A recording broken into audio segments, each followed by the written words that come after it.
Good morning, everybody. Good morning. Good morning, Jack McClanta. How are you? I'm fantastic, big guy. How are you? Good.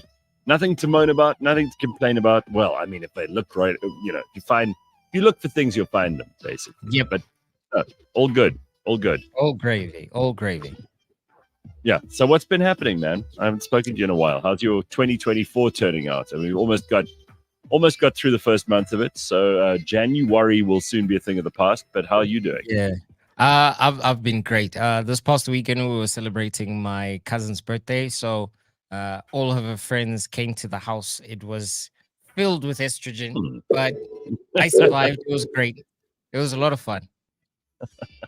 That sounds okay. It's not the worst thing in the world. Yeah. Not at all. It's just, I will say this though.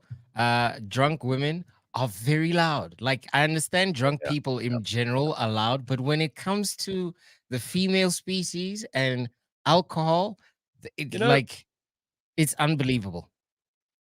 I had this being loud thing. There's a big problem in this country. Like, we always feel like we have to make a huge racket, and I'm not averse to people having fun, right?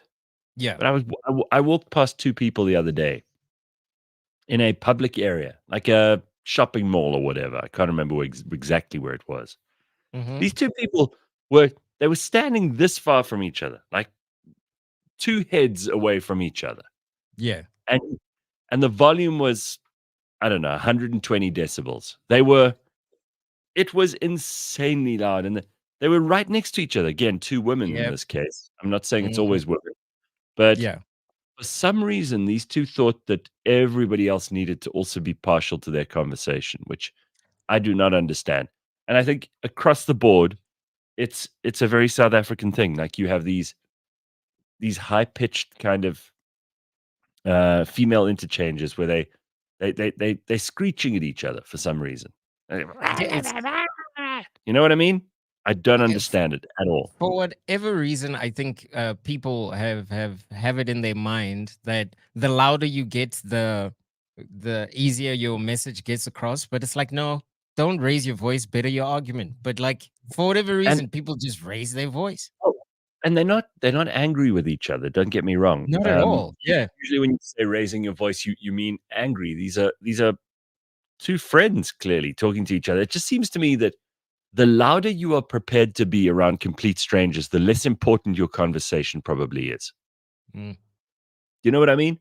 Like, Yeah. if you're talking about important, let's say you're discussing a major business move you're about to make. You're about to decide to do something huge with your career. You gotta keep that a bit quieter. It's something you're discussing with someone you trust. Not everybody needs to hear it, but oh my God, if it's dumb, if it's about some emotional drama or some family issue that nobody else will know about or care about, or it's a soap opera, or it's some crap that you're involved in. Top of your voice. Yeah. My least favorite is those guys, those men who take, I don't know if you can call them men. They take a phone call on speaker and they try to sound so important. I don't know if they still do it as much, but when cell phones just came out, it was such a big deal for these like loser guys. It's like guys who wear heavy branding all over them. The ones who like have big brand names right over the front of their shirt, and everything has to be branded because they want you to know they have money. And the guys who go with the speaker phone and they're like, yeah, but I think we must sell it like 2.3 because that's about as much as we need exposure to. There you go. Like, what and loser? They always they throw out these random numbers like that no one puts in general conversations ever. Like, No. as you said, like, I think it's like 2.3 million, and then perhaps we'll change it up when the time is right. I'm just not feeling the vibe at this point in time. You're like, guy, look, you're not talking about 2.3 million rand. Like, let it go. It happened the other day in the gym. These two guys were talking on the phone. So one of them was in the gym, the other one, who knows where he was, probably lying in bed at home. Yeah. And they were trying to make it sound like they were having this important business conversation, and it was just nonsense. You could hear it was nonsense. Yeah. And again, that really irritating kind of, "I'm trying hard to impress people I don't know" tone in the guy's Yeah. voice. The guy who Mhm. was in the gym. It's just a like, guy, nobody, first of all, no one knows who you are. Second of all, people are here most of them have earphones in, so they're not even listening to you. They can't hear Mm. you, even though you're on loud in the gym on your speaker. Go to a room. There's bound to be some little booth. If you called me and you said to me, "Listen, Gareth, I need to talk to you about tomorrow's show," or whatever, and it wasn't, let's say it's not the most top secret important thing. Yeah. Just because I respect you and I respect the conversation we're going to have, and stuff comes up, you don't want to be whispering because that is rude, For sure. right? You don't want to be whispering to someone, but go into another room where you're not bothering other people and then continue your conversation, and then you can It's speak freely. it's just common decency. For You would whatever think. reason, people have You would think. completely left that idea. Like everyone just immediately assumes that everyone cares about every single thing that you're doing. It's like, no, Uh, no one actually cares. You know what? The internet has made that worse because now people really genuinely believe they're fascinating. They think they are Hmm. so fascinating. We've Yep. got to we've got to be doing everything we do in public. We are like the South African version of the Kardashians. People love us. They're gonna Mm, wanna hear my story. No, actually, no one they don't. cares. No, I exactly. think Sims, she told me a very great lesson last week. She was like, "Look, all of us are unique, but none of us are special. You have to work to be special." And I think most people just wake up with the idea that they're special, and it's not the You know, case. It no, in really fact, isn't. a great many people will be born and die that history will never even record. Yep. A great many people who I don't know, that for some reason you might think they're important in your life right now. You may know their name. Their name may be in your head a lot at the moment. Mm, Maybe in not even before the end of this year, you probably have forgotten they existed. yep. So And I think when you think about it, in general, we forget more days than we remember. History is no different. It's going to forget more of course, people than it remembers.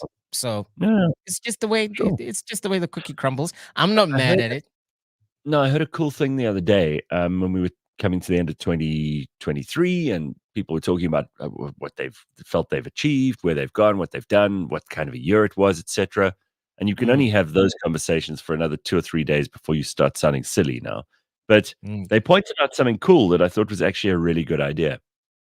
If you want to know what you've done recently that you thought was important, thanks to technology, we have a logbook. If you go into your photo your album, your camera roll on your mm. phone, and you go through everything from January last year to now, you'll be able to make, I mean, it'll be a fairly long list unless you're an extremely boring person, or you don't take any photos at all, which, there are people who don't. Yeah. But it could be quite a fun exercise for all of us to do, to just go through our camera roll and write down all the cool, interesting stuff we did in the last Yeah. 12 months. Just to Mm, kinda see, and, your the reason I say your camera roll, and this person made a lot of sense, is because you wouldn't take a picture of something that you thought was unimportant. yep. And obviously there's stuff that people sent you which you can ignore, but I'm talking about things you actually did in your life, not just random photographs of pretty things, things that made you smile on the day, but it could be, I mean, that could be a big part of it, and then you write that all down, and I reckon you'll have quite a few entries. Well, you should, Yeah. unless you've done nothing with your whole life, but, you know. I don't Um think there's too many people who have done absolutely nothing with their whole lives. So the Oh, you'd be majority of surprised. us, the You'd be majority of us surprised. will find something to smile about in those pictures. That's for sure. So here are a couple of comments. Snai says, and this is true, the Maltese in Europe and the West Africans shot at each other, basically. I think there's a lot of I that here too. I Hmm. always thought that it was a cultural thing, says Slippery Pickle. People talk loud so that we don't think that they're being sneaky. I also heard that. Do you think there's any truth to that? I don't know. I really don't know. Like, especially given the fact that we don't all speak the same language. I don't know if that's true or not. That's actually the Yeah. first time I've ever heard that. No, I think people made that up. They made that up as an Hmm. explanation. I mean, I really don't think people are that conscious of how they appear to other people. That's part of the problem, right? Is that they don't know how they look and sound to others, and they don't care, probably. I think they care too much how they look and sound to people, which is why they choose to be loud to try present some sort of image to other people that they are greater than what they really are. I don't know. It feels as if we are living through some sort of performance art piece, and everyone's trying to Maybe. figure out their Mm, role. I don't know. maybe. Uh, so Smiling Time says, "Nothing is worse than the speakerphone loud deals being made in the slow lounge at the airport.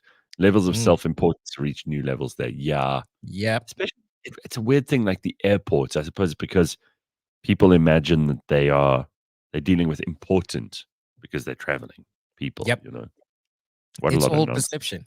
It's all perception. You remember last week I was telling you that we live in Mbone? This is Yes, right up the alley. correct. Hmm. This is another Mponeng thing. You're right. Yep. Where everything is about performance art. It's showing off. Mm, You know what, Jack? You're very smart. You may have just hit the nail on the head here. It's a kind of yeah. performance art. And Yeah. people think they're an exhibition. They think a an article of art. They think Mm. they're an artifact. I think people have become more conscious of social capital, if I can put it that way. How the world perceives you and how you perceive the world kind of can open certain doors depending on how you live out your life, seemingly. But a lot of people are really concerned with how they come across to other people. And the moment you can show yourself to be of a particular class or of a Yeah. particular level of income, people You think it's kind special. of treat you differently. Yeah, they think you're special. Ah, morning all. Obviously still sleeping, says Melissa. Well, that's okay. You're allowed to wake up slowly. Take it easy Yes. today. Don't there's something the real people talk about privilege, right? I Hmm. think one of the biggest privileges, one of the biggest flexes, let's say, because that's the language we use these days. If you really want to flex how important and powerful and socially mobile you are, as you just said, if you Mm. really want to show off your social status, you must be one of those people who wakes up late. And not because you don't have anything to do, but because you're a busy person, but you have a rule like you can't call me before 9. Yeah, I mean, that's a flex. It's like you have a that permanent is message fixed. on your email or on your phone that says, "I'm terribly sorry, I don't talk to anyone before 9."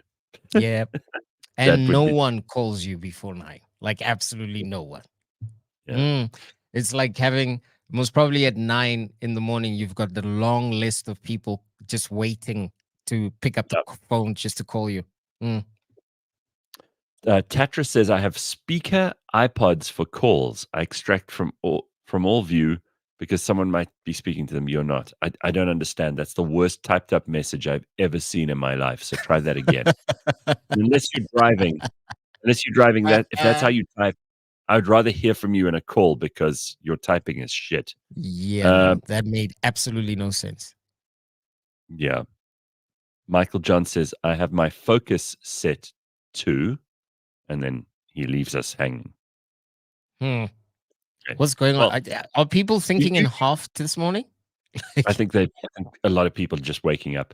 So, Jack, do okay. you use, your focus settings on your phone? Do you use those, like, settings where, like, if you go into a meeting, you put it on a certain setting so that calls can't get through, or is that too much work?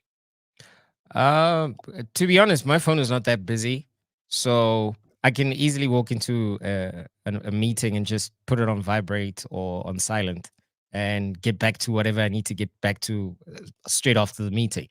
Um, I'm not a person that particularly fiddles with my phone that much. I really use it for the bare minimum things. Like, I'm not one of those people that will let you know some sort of secret way of doing certain things on your phone or whatever. So I legit just use it for the bare minimum. So WhatsApp, So social media, and searching the net. But other than that, nah. this came up in a conversation yesterday with Dr. Hanan, and I wondered your take on this, because you're doing a show for the podcast party where you're going to be talking about being the middle child, and you mean between 30 and 40. Yeah. And that's a group of it's a part of the millennial generation. I read a thing about Gen Z, and I asked Dr. Hanan about this yesterday, that Mm. people in that generation are actually traumatized when their phone rings Yeah. because they're so I was listening digitally. yesterday. So I don't know what you think of this, because you're not in the Gen Z crowd, but do phone calls like frighten the hell out of you like it does Gen Zs, or do you think that's the stupidest thing I you've ever heard? prefer them. I You prefer prefer a phone call? calls. Yeah. Because, like, when we're texting, there's a lot that can be misunderstood or misconstrued. You know what I mean? Like, Yeah. plus, for some of us, it can be a little bit difficult picking up the tone that someone is texting in. So why not, get rid of all the miscommunication and all of that stuff? Let's just have a phone call.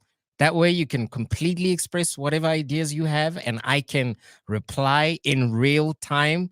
That way Right. we both know exactly where we're going with this. Plus, when someone I've always been a bit uh cautious when it comes to texting, because, like, I could type a message to you right now and you'll have 2 or 3 seconds to think about it and be able to say, how do I perfectly respond to this? Instead of Right. giving me your most real response.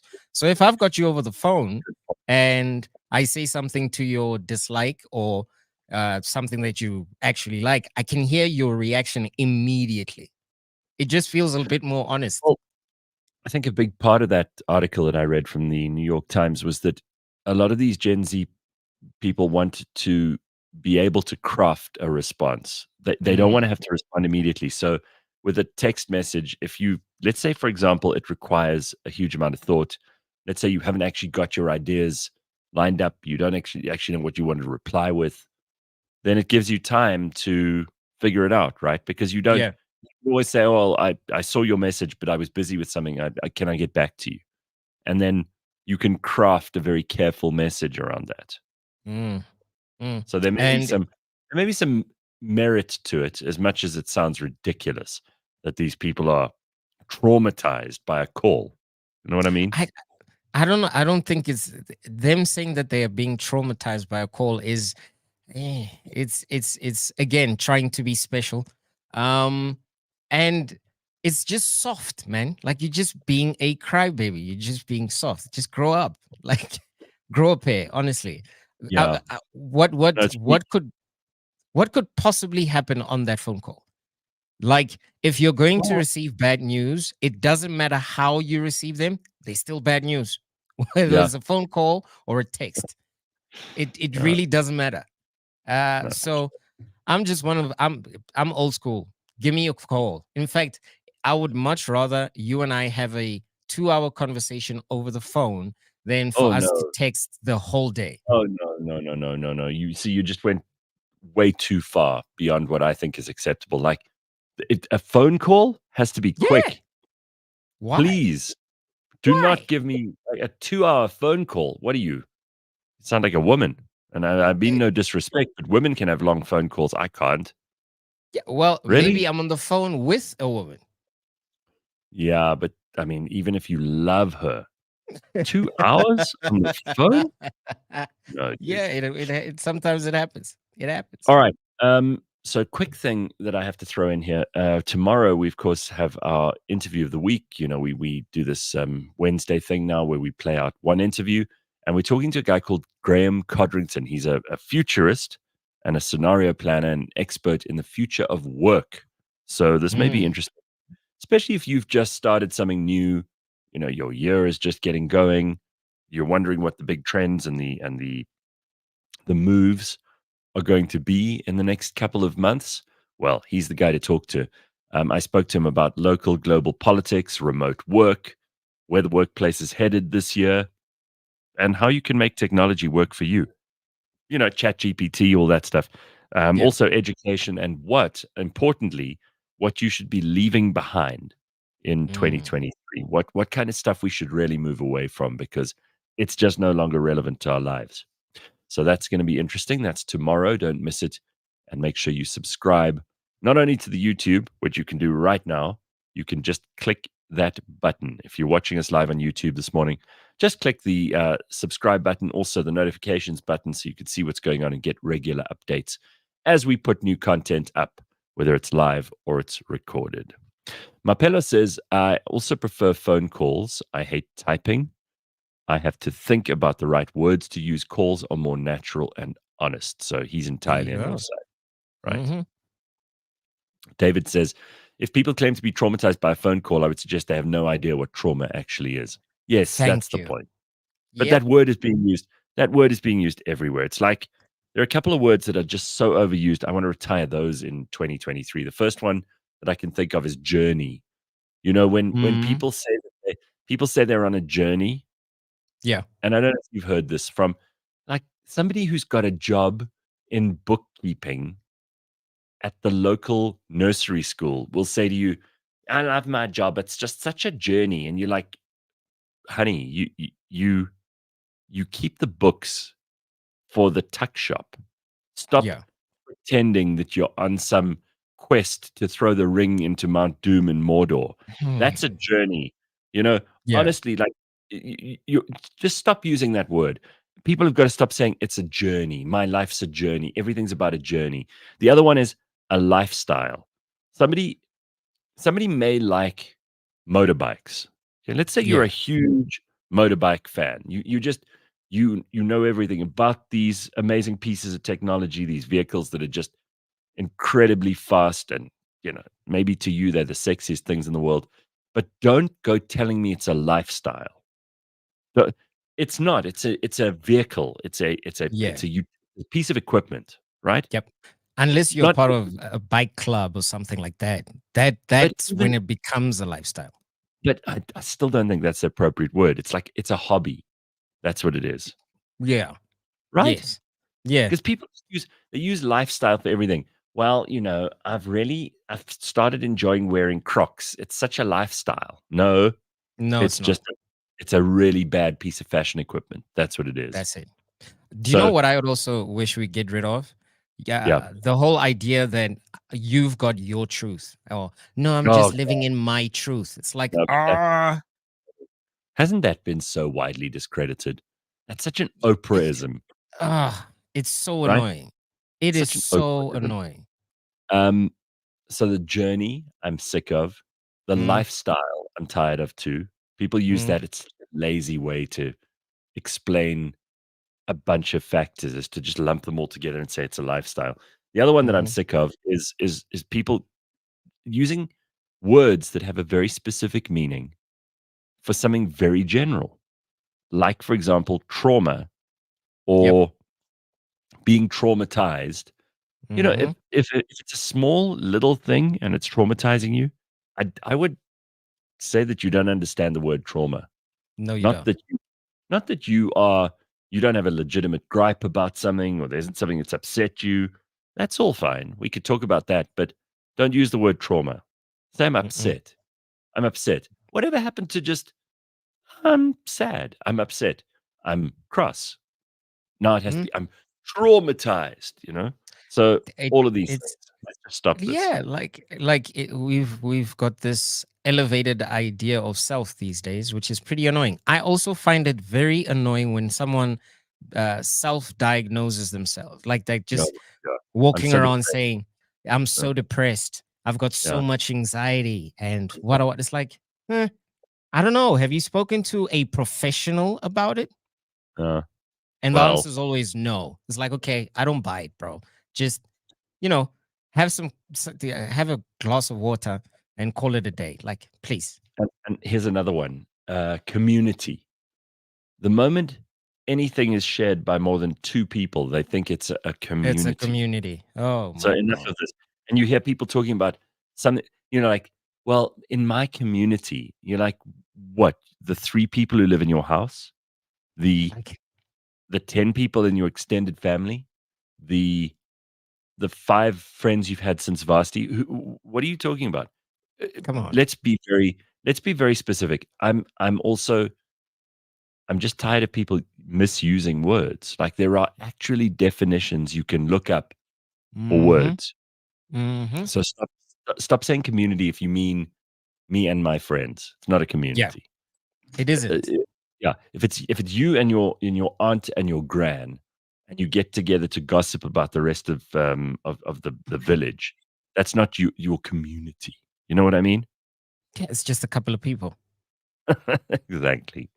Anyway, And there's yeah, absolutely nothing wrong with it. There's absolute Do you know what I figured out, Gareth? Like in the past, uh, I don't know, 10 years or so, I actually mhm, figured out that all the things that people claim are boring and mundane are actually yeah. the things that make life exciting. Well, life is in the little things, right? In the little It really moments. is. It Not all those is.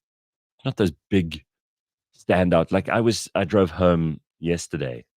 I had a long day yesterday. I was driving home and I thought, I started kind of smiling and laughing in the car, which is always a Mm, good sign. So it's a yeah. sign that despite being really busy and, a little bit tired, you've got things going on that make it worth being alive and being awake and paying attention. And I Mm, just suddenly started to laugh in the car on my own. Now, that's not a moment that, if I didn't bring it up this morning on the show, anyone else would have known about. yeah. It didn't involve other people, or, material success of any kind, or I didn't need to call anyone and tell them immediately Mhm. afterwards. I probably would never have brought it up if you hadn't said, "It's the little things." Like, that's the stuff that makes me happy. It's the stuff that's supposed to make all of us happy, and yet people are of the opinion that if it's not grandiose, if it's not massive, then it Uh, doesn't count. It's like, you right. idiot, you Mhm. idiot.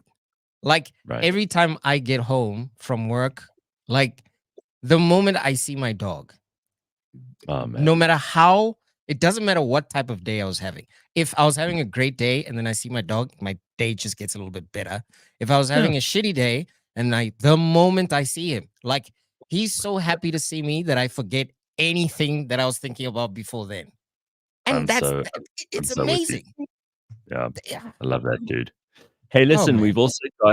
we've got the window seat with travel.co.za a little bit later on, which is very exciting. And Mhm. today, Democracy 101, which is going to be very interesting. We've got Dr. Frans Cronje from the Social Research Foundation.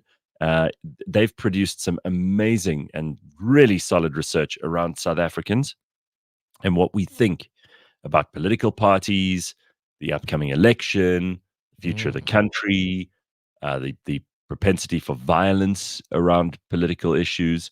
So we'll talk about all of that, which I think is pretty fascinating. So I'm really hoping you will stick around for Dr. Frans Cronje at 7 o'clock this morning. Yep. I think we'll all enjoy that very much. Yeah. Okay, so let's talk about some serious things, because there are stories that are in the news, but you're very worried about South Africans' lack of faith in the police at the moment. I mean, the police are.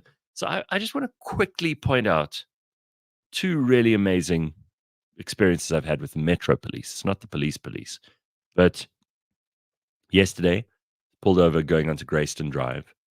Um, they were doing this to a lot of cars. I had my license. The car license was up to date, so there wasn't a problem. They weren't checking for fines and things, Mm. although I think it was clear there as well. But this guy was so polite, and not because he didn't recognize me, he didn't know who I was, which is great.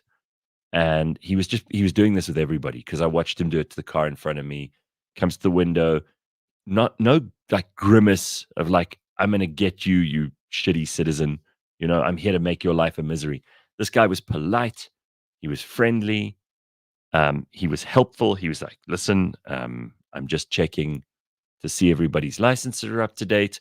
Can I see your license?" And in return, obviously, I was polite as well, which helps because the poor dude's just trying to do his job. And Mm. then On Sunday, a similar thing happened. I was driving back from a dinner on Sunday night, and this was on, I think, on Rivonia Road in Johannesburg. Again, really polite. There was not even a suggestion or a hint that this guy was looking for money, that he was Mm, doing this begrudgingly, that he hated his job. Both of these men, yesterday and the day before, dressed smartly. Their uniforms were pristine. I was just impressed. I was like, you know what? If anyone from anywhere in the world saw this, they'd go, "Huh, these guys they know what they're doing." mhm. I love that. I really thought that was very, very cool. So before you launch into what I think is probably a very justifiable criticism of either us or the police, I just thought I'd throw that in because nobody ever says anything good about the poor old police. Yeah, no one ever really does. But ultimately, they provide a service that we actually need in this country. And according to an article that I came across yesterday, they did a survey of the the fourth quarter of 2022, and they found that 27% of South Africans still have faith in the criminal justice system, starting from SAP. 27%. 27%, Gareth. And when I Ow. think about it, so yesterday, what I did was I did a bit of a survey, somewhat amongst the people that are connected to me, and I asked everyone, like, have you ever had anything returned to you by the police? So if something goes missing and you report it to the police, has you ever had something replaced or at least brought back to you? And not a single person in my life said they've had anything returned to them by the police. And I actually wanted to ask you as well, Gareth. Have you No. ever reported something stolen and then have it returned by the police? I do know some people who've had, like, a car stolen, and then Mm, obviously the car comes back to them, and it's nowhere near in the condition that it used to be, but yeah. they've got it back. So that's happened to, I think, 2 people that I know. But what kinds of things are you talking about? Are you talking about stuff that is stolen by someone and you report it lost at the police station? Yeah. Yeah. So Oh, where you are but a is that victim of a crime and you report it to the police, like well, the responsible hang on a citizen that second. you are, and then you have something returned. Okay, so first of all, it's not always the police's fault if you don't get it back, because maybe Sure. maybe they couldn't find the guy who stole it. Mhm. Maybe the person who stole it has already sold it on. So even if they catch this person, they're not gonna retrieve the goods. Um, Sometimes, and I'm not looking for excuses here, but sometimes it can also get lost in the system. Let's say it's a phone, and then they must find, I don't know, hundreds of phones. They Yeah. must arrest hundreds of people who have stolen goods on them. Maybe if it's a small item, it just gets lost in the system. I'm not saying it's right, but that's not always the police's fault, don't you think? Sure. Sure. Look, a lot of things can fall through the cracks, understandably, especially given how crime affects us in this country. But there, when it comes down to it, if Yeah. we do not have faith, like as this article suggests, only 27% of our population seems to believe in the police. Yeah. If we are ultimately going to be put in a position whereby we're going to have to put the law in our own hands, and that is not something that any of us want to put ourselves through. I mean, there was a situation that happened in Deep Sloot last year, towards the end of the year. I'm not sure if you heard about it, where some community members ultimately killed someone because that person was committing crime, and the people that were involved in it were the ones that were the first ones to be arrested. Now, I always wonder to myself, if the police were doing their job accordingly, would those residents feel the need to defend themselves the way that they did, to the point whereby someone lost their lives? We've always had a bit of a problem in this country, and it goes back to the apartheid era, where communities, and there I'm using that word, but let's say groups of people in neighborhoods have felt, in particular, this happens in, or happened clearly, according to you, it still happens in informal settlements, townships. They're areas where people are in very close proximity. They don't have a lot of room, Mm, and there's a lot of competition, and resources are scarce. And what happens is, and again, this is an explanation, it's by no means a condemnation of what happens, but we used to have situations where also people would find an askari in a community, and then they'd kangaroo court the guy, they'd necklace him. mm, Um, we've also seen outbreaks in a similar vein against xenophobic outbreaks yeah. against people who are not from South Africa. Similar kind of energy. Someone in the community is disliked for some reason, whether it's Hmm. witchcraft or it's because they're from Somalia or Zimbabwe or wherever else. Yeah. And then the people in that community take it out on them, and sometimes will kill them, or they will steal their stuff, or they'll punish them in some way. And we called these kangaroo courts for a long time. And I think the government spent a lot of time in the early 90s trying to deal with this and to dissuade people from taking charge of the justice system themselves. Yeah. I don't know whether it worked properly or not, but I think it did get better for a long while. And then the xenophobic violence broke out, so that again brought it back into sharp focus. And now you do see, like, if somebody steals something in, let's say, an informal settlement, and the neighbors catch that person, they mete out their justice there and then. They Hmm. don't wait for the police, right? Yeah. And for the most part, when I was growing up, that's just how crime was dealt with in my neighborhood. Mhm, mhm. Um, More often than not, they would find the perpetrator, give them a severe hiding, and then call the police. And the police would show up with an Yeah. ambulance in tow, realizing that, they need to patch this person up before they take them to prison. And more often than not, again, they would show up, patch the person up, and basically leave them and be on some look. If you want to get this hiding again, you'll try stealing again. And you know, the recidivism rate was pretty low back then. But Well, I am I not mean, advocating for people yeah. uh, taking the law into their own hands. I'm really not. I think so. I'm actually trying to point out the gap that exists between uh, everyday people and the people that are specifically put in place to serve those communities. And Sure. a couple of weeks ago, there's a shopping complex in my neighborhood, Yeah. and it is literally across the street from the police station. And the entire block of shops was held at gunpoint. People stole money and all of this stuff. And it's Mhm. literally across the street from the police station, which then begs the question, like, what do we do then if Yeah. the police are right there and they're either not willing to do anything about it or they are incapable of doing it? What do we do about that?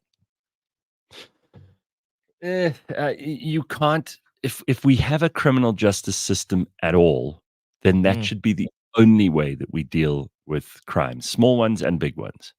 Because the moment you let people just capriciously decide what they will and won't punish at community level, you end up with innocent people being killed. And some people definitely. say, "Oh, well, that's okay. That's collateral." But I don't think that's right. And you also have, like, essentially witch burning. Like, we don't like her because she looks like she's suspicious. She's Yeah. just some old lady living her life. But no, someone in the community said she's a witch, so let's burn her. I mean, that's horrific, and it happens. Look, it does. I'm not disputing that. Like more of like people, if they're left to their own devices, they'll just come up with whatever reason they can possibly come up with to get rid of someone they don't like. More especially like the mob mentality. If you can get people behind this one idea, then you can take out whoever you want. Yeah. It's just unfortunate that it seems more especially in places like the townships where, as you mentioned, people are living in really close proximity. Mhm. It's it, it, it for me, it's a recipe for disaster if no one of real authority steps in to do something about it, because at this point in time, more and more people are going to find a reason to just, take the law into their own hands, which is a future that none of us want to see. Well, this is where it's important that you brought up that 27% of people believe that the police are doing their job and have faith in the police and all the rest. That's a scary number, It because is. that will mean people will go, why should we call the police? We can deal with this ourselves, Mhm. right? Dangerous. And Makes me yeah, very nervous. it's downhill from there. So Michael says, I had a break-in while I was away. The neighbor's night guard stopped them, returned my stuff when I came home days later. It included a Makita battery, tools, a gaming PC, and a 27-inch monitor. Holy Mm. shit, Michael. So that's that guard. I hope you gave him some serious thanks and money. Yep, definitely. Definitely. That's someone who's really, I mean, a lot of people in security who don't know what they're doing, right? If the Yeah, guy actually got his stuff back, this guy is great. You're lucky he's to have him. legit. Yep, Mhm. definitely. He is legit. Slippery Pickle says, I hogtied a thief and brought him to the station. They threatened to arrest me and they let the thief go. Oh my God. That's usually what happens. That is Mhm. usually what happens. Yeah. Carl says, it's totally natural in South Africa. We've privatized everything else. Why not justice? Hmm. That's an interesting question. That is All a right. very interesting question. One other quick thing before we get to the window seat. So I thought this was interesting. Australia, and this links to what we're going to be talking about in the window seat going forward. Australia has axed its so-called golden visa, which granted wealthy overseas investors the right to live in Australia. Designed to attract foreign business, it was cut in an immigration overhaul that the government found was delivering poor economic outcomes. Critics have long argued that the scheme was being used by corrupt officials to park illicit funds. It will be replaced with a more skilled worker visa. And those you can get into. A lot of countries, a lot of first world countries have a skilled worker visa. Means if you can do something that no one else can, or you do it better than Mhm. them, they want you. They'll give you a Yeah. visa. But this idea of a golden visa, which was just for wealthy people, you're asking for trouble, because a lot of crooks who have lots of money, but who you don't necessarily want in your country, will be using that, right? Yep. Wealthy people always kill me. Like it's they want their own entrance at the airport. You know what I mean? Yes, yes. They want Oh to, yeah. yeah, everything Oh, needs to be separate just for them. It's a very interesting seat to sit in. I hope I get wealthy one day. I want to figure out how many cool things I can get away with. You know what I mean? Skip the line at customs, just walk in. Ah, oh, sounds definitely. like it just Oh yeah. sounds like a lot of fun. But the program has come under scrutiny for its alleged loopholes and vulnerabilities.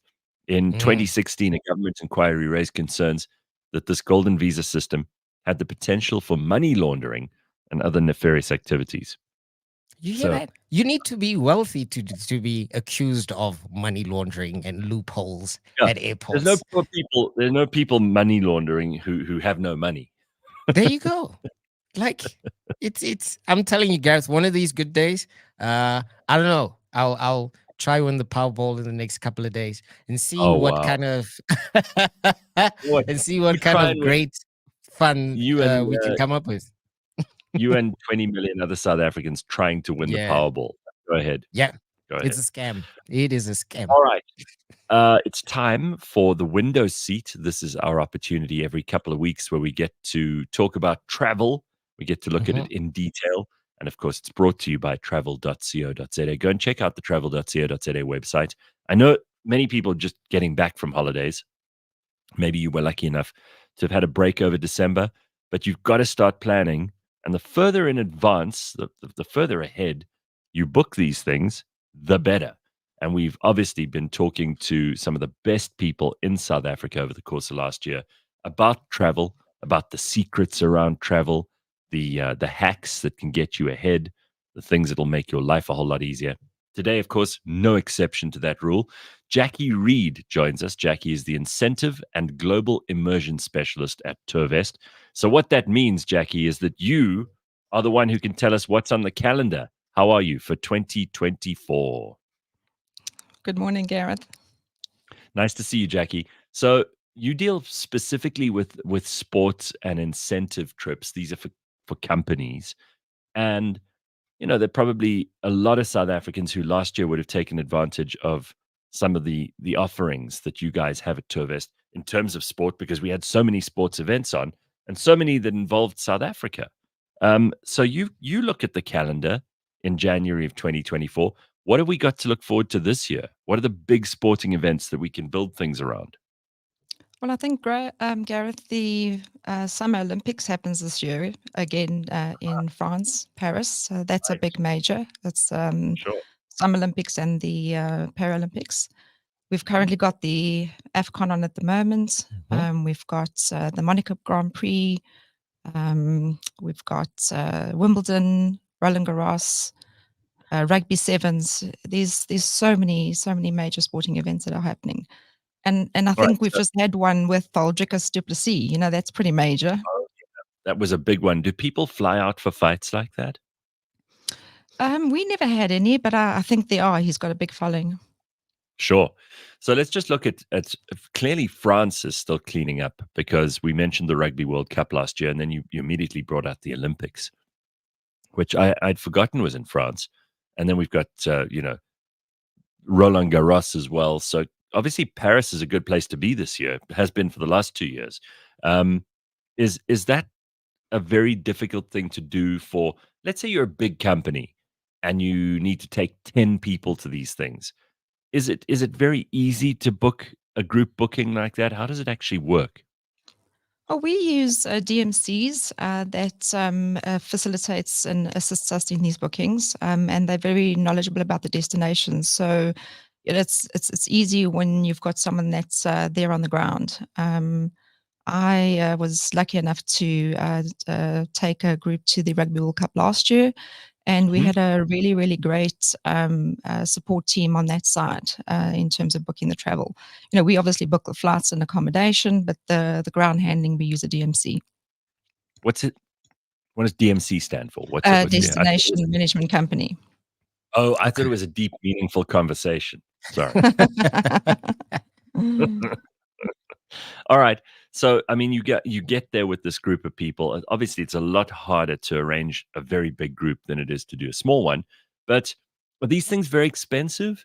I mean, the tickets Yes. themselves to these events, I don't think they would be cheap. I mean, the Rugby World Cup last year must have been pretty expensive. We had someone on our show yesterday who was there. Yeah, Gareth, they bucket list items. You look at the Ryder Cup, you look at the Masters, the Rugby World Cup from last year, all Mm. the major events. The ticket prices are very, very expensive. And what are the most popular events? I mean, what are the ones that South Africans especially want to go to? Formula One's always very popular. Rugby sevens. You've got the tennis majors. The Australian is opens on at the moment. You've got the Laver Cup, Wimbledon. Um, Football's obviously big as well, and then cricket. You've got the ICC T20 on in the States and shared by the West Indies this year. So yeah, and they all come at high prices.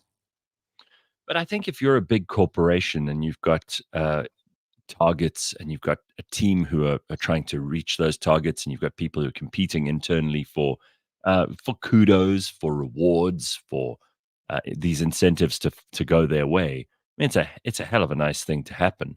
Mm. If you work in a big company and you're slogging day by day and trying to make things as successful as possible in the company, then your boss comes around and says, by the way, you're shooting the lights out. We're going to send you to Wimbledon. I don't think anyone would go, "Oh, no, I don't know if I wanna go." They'd be like, "Hell yes, that's fantastic." So, are there a lot of companies in South Africa that do these incentive trips?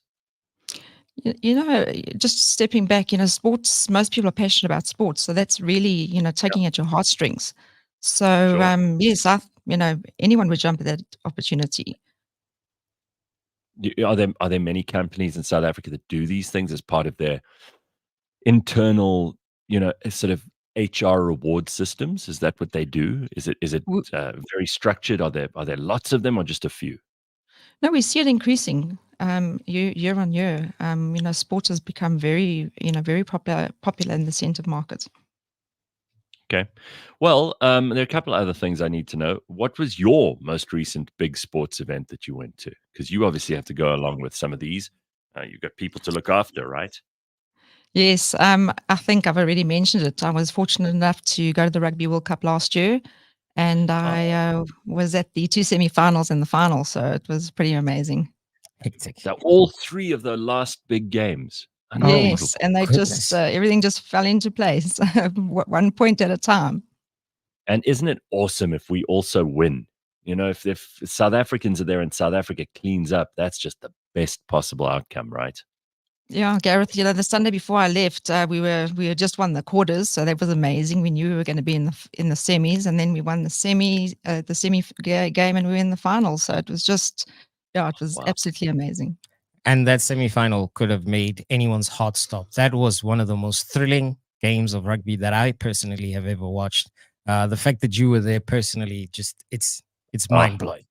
No, it was great. In terms of some of the events that are happening this year, do you have anything you're particularly looking forward to? Definitely the Olympics. I think that's going to be and it's on the same time zone as we are, so getting to Paris is a direct flight, and there's some nice packages out there. So, Jacqui, how does it work with the Olympics? Because that's like a whole month of events. Will people want to go and see a particular event, or will they just want to be part of the whole Olympic vibe and just see what's on any given couple of days? Obviously you follow your passion. The Olympics that I've been to. I was an athlete at school, so I love to follow the athletics. I love to follow the gymnastics and the swimming. So you look at those events, and that's what people follow. Some might want to just go and take a bouquet of a whole range of sports, but it's I think you follow your passion. So what kind of stuff do you have to think about when you're planning an incentive trip like this? And there may be people listening right now who are in charge of these whatever they are, reward systems within a company. Maybe they're listening to us now thinking, what do I have to consider? Accommodation, flights, what other things come into it that we don't know if we're not in the business? Obviously visas for South Africans that hold South African passports. Right. And you have to make sure that you select the right package. You don't want to go all the way there and have a whole lot of tickets that you're not with the sport that you don't support. So it helps to do a bit of research. Yes. And then how do these companies usually do? It used to be called S&T, like your kind of daily allowances or whatever. And I know you guys have got this brilliant travel IT system that kind of takes care of all of that and accounts for it, which for companies is terrific because you don't have to then collect receipts from people and they forgot this and they added that. And it's all very jumbled and confusing. This system puts it all together for them so that you have a complete accounting of what people are doing on these trips and what the company has to pay for. But are there still those allowances? Does that still come into play? Well, we do a costing for the corporate, so they are aware of what the costs are. It's whether they want to include them or not. So from a incentive perspective, the costing gets approved, and whatever we put forward, the corporate whoever's the decision maker can decide in terms of what they want to include and not include. Things as simple as like daily allowances for meals, or whether they want to do certain excursions, etc. Right. So it's a bouquet. One last thing. What are the more exotic things that you've had companies pay for their best performing sales guy or whatever? What are the more extraordinary and exciting and interesting and out of left field destinations you've had to arrange these for? Are you speaking from sports or just in general? No, it doesn't have to be sport. Could be anything. Just an incentive trip where they've said, "Listen, we've got this one guy or this one girl at the business in the company who's just done an incredible job this year. We want to give them a truly once in a lifetime experience." What are the more exotic things that they've asked for? Cruises are very, very big at the moment, and you can get multiple destinations in one cruise. So that's quite popular. I can't say we've had anything weird and wonderful. It's I don't know, it might get there. Here we were hoping for a little bit of tea. Hey Gareth, like we wanted to hear some outlandish.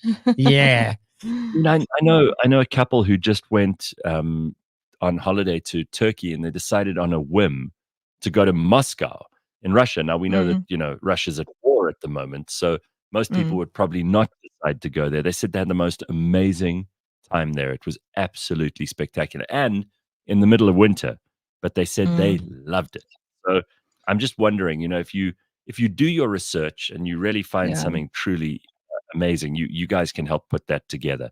All right, well, tell us where we can go for more information. Obviously, we know about travel.co.za, but how do you guys like to operate? Just be a little more specific. Well, just like if people want to get hold of you to try and arrange these things. Okay, yeah. So, obviously, you can contact, our reception, or you can contact me, or our incentive line, and we'll make sure Right. that we, sit down and look at a couple of briefs for you. Yeah.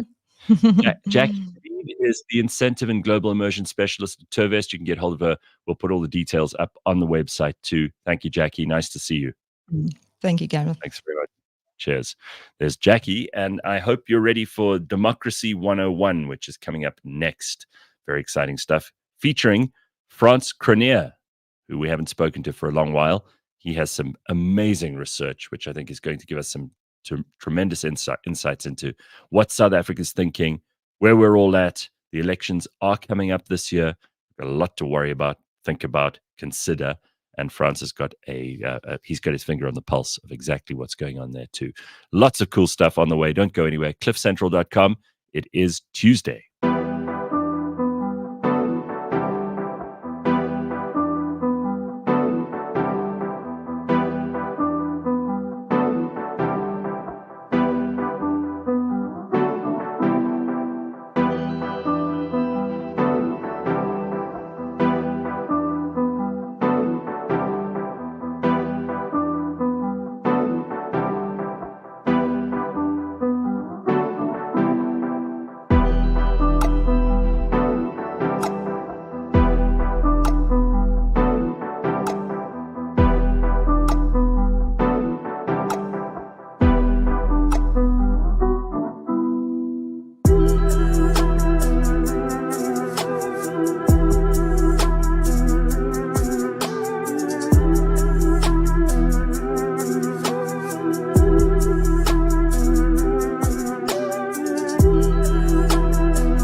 Okay, it is Tuesday, and we're already almost at the end of January. We have Jack Motlanthe on the show this morning, and of course, it's Democracy 101, which is our opportunity to catch up with some very, very pertinent and useful information around the elections, which take place, of course, this year. That's the big story everyone's going to be talking about, heading all the way up to May. Well, they say it's going to happen in May, but we'll wait and see.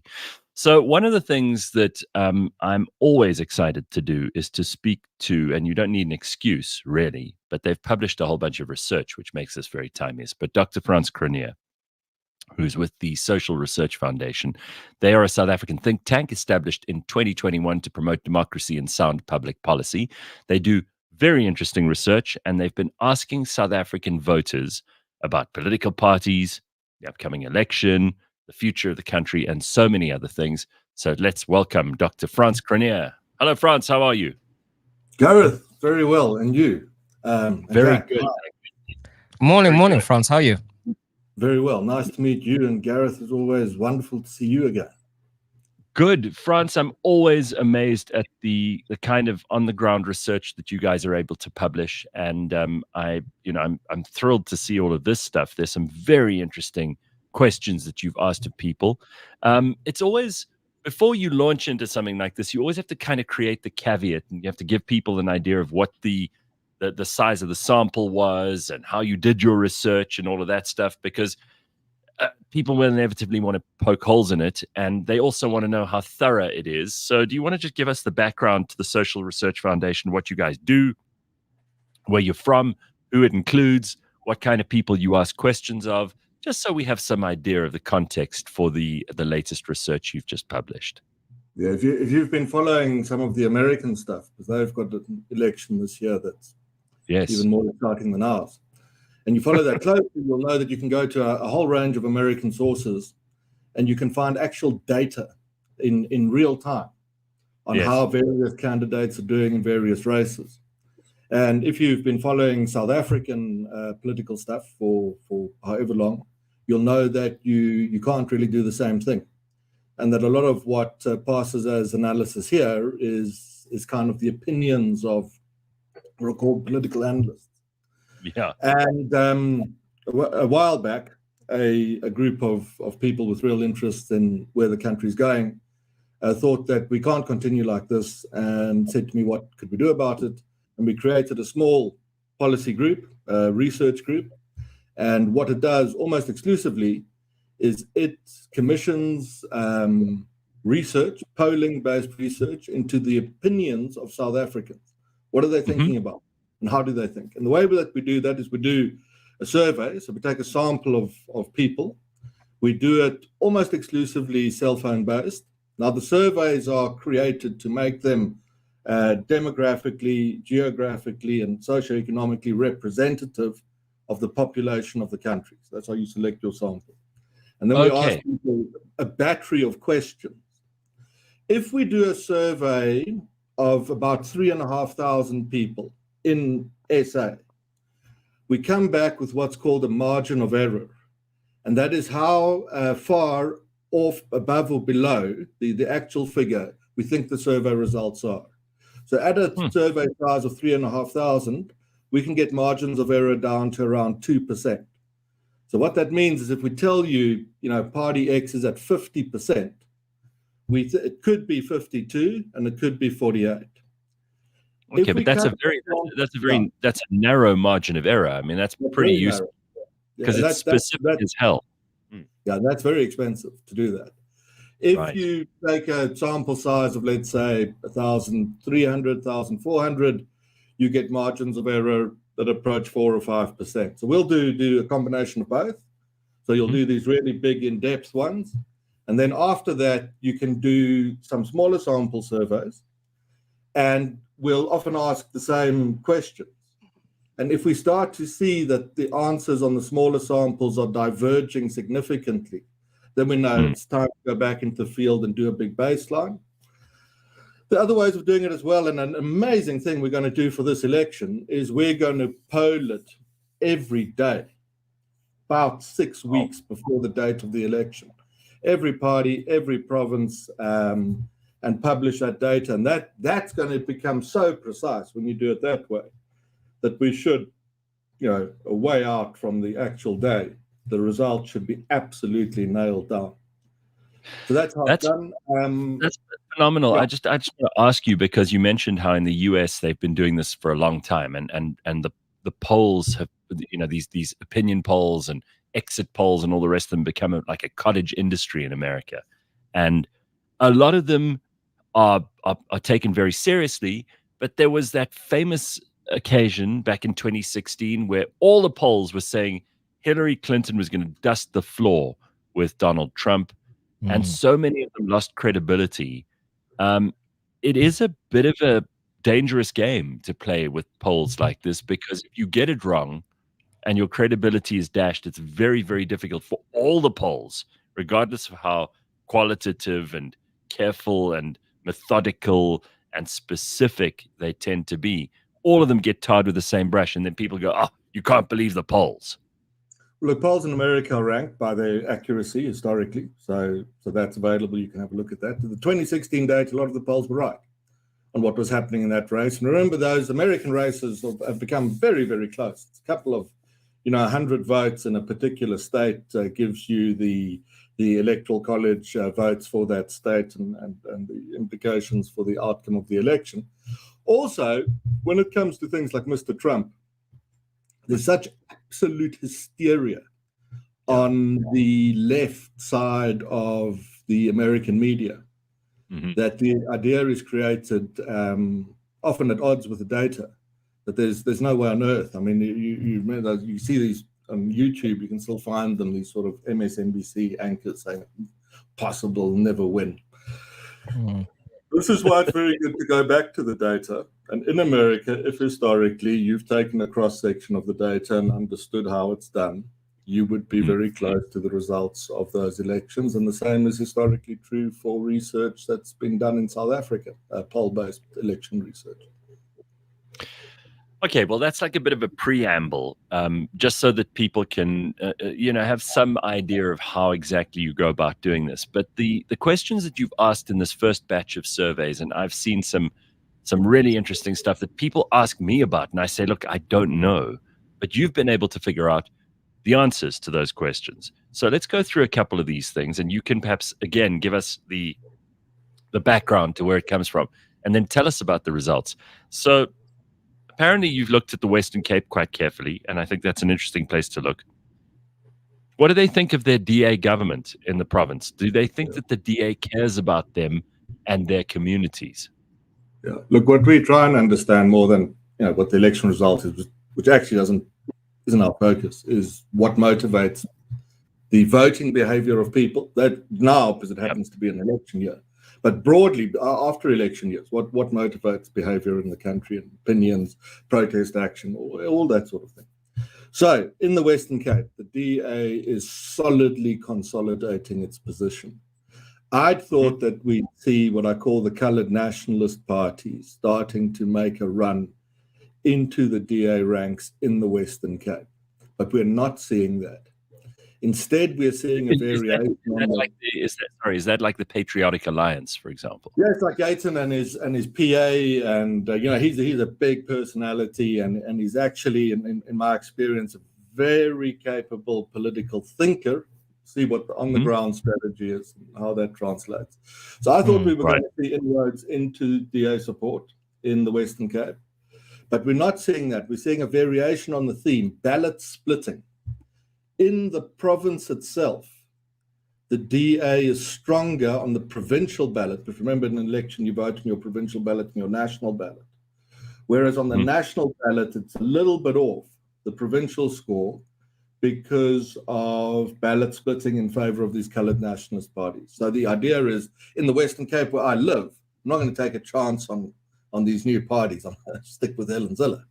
But let's give it a go in Gauteng and see how, or in the country nationally, let's see how they do out there. The DA has enormous favorability scores. This is the idea of, are you satisfied with how you've been governed? Has life got better under the DA? The DA's got magnificent scores in the Western Cape. amongst white voters, amongst Western Cape coloured voters, and amongst Indian voters, and fine scores amongst what were resident, not immigrant, black voters. But where you have an immigrant voter who came from especially the Eastern Cape into the Western Cape in pursuit of a better life for all, that voter is deeply hostile to the DA. The voter regards the DA as having failed them, and that voter, of course, regards the ANC as having failed them, because you've now immigrated out of an ANC province very often. And as a consequence, late last year, we had the EFF above the ANC in the Western Cape, and the ANC below 10%, meaning that in that province, it is reaching a point where it's virtually ceasing to exist at all.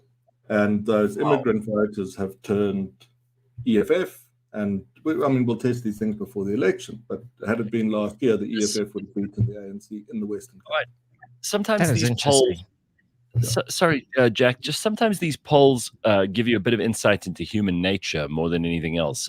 What a bizarre thing to move to a province and then to be hostile to the government of that province, when part of the reason you moved there is because they seem to run it better. Yeah, at a level, yeah, absolutely right. But what you learn doing this work day in and day out is go and figure out why the voter is right. Don't be tempted to write the voter off as a moron, as a sort of, as it can't possibly be. In the Western Cape, the material reality is that under the DA's leadership, living standards have improved markedly. In what were extremely poor coloured communities, there's been a significant lift in living standards. The most abhorrent, appalling living standards, which I do not begrudge or blame the province for at all, are black immigrants who live in circumstances, black, particularly Eastern Cape immigrants, live in absolutely terrible circumstances. So at one level, yeah, your observation is correct. At another level, voter opinion will very often reflect actual hard material reality. And in that respect, the DA government in the Western Cape has a very difficult strategic challenge, because should it succeed, it has no control over national policy or taxation or labor policy, or any of these things that are so important to attract investment. Should it succeed to a great extent, and it absolutely, I think, in my experience, does as much as it can to raise the living, provide the housing, the services to Eastern Cape immigrants, the flow will accelerate. And the DA, of its own economy, doesn't have the resources to be an alternative